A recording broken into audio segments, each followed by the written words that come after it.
रामराज गेले आणि आज शिवसेनेमध्ये प्रवेश करतात. आता मी सांगितल्याप्रमाणे मी निवडणुकीमधून निवडून गेलो राष्ट्रवादीमधून, तर त्यावेळेस 1 वर्ष न होताच अमरसिंग पंडितला अजितदादा पवार यांनी प्रवेश दिला आणि प्रवेश देऊन 1 वर्षातच तर आपण आमदारसुद्धा केलं.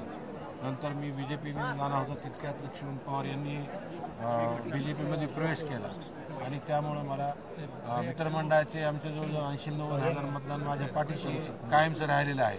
परंतु शिवसेनेमधून सुद्धा काही लोकांनी आणि कार्यकर्त्यांनी आग्रह केल्यामुळं आपल्या मतामध्ये वाढ होणार आणि पंचायत समिती आणि जिल्हा परिषदेच्या निवडणुका लागलेल्या आहेत आणि त्यामुळं निश्चितच आमचे जेवढे जिल्हा परिषद आणि पंचायत समितीचे पूर्वी जे माझं मतदान होतं ते 10-20 मतानं 30 मतानं पंचायत समितीचे मेंबर पडलेले होते आणि निश्चितच शिवसेनेमध्ये प्रवेश केल्यानंतर माझ्या मतामध्ये वाढ होणार आणि आमचे जेवढे जिल्हा परिषद आणि पंचायत समितीचे उमेदवार आहेत तेवढे निश्चितच निवडून येतील याकरता आम्ही हा निर्णय घेतलेला. आता तुमचं पक्क ठरलंय का शिवसेनेत जाणार आहे तुम्ही? आमच्या आता उद्धव साहेबांनी आम्हाला तारीख दिलेली आहे 17 किंवा 18 तारखेला मी मुंबईला जाऊन प्रवेश करणार आहे.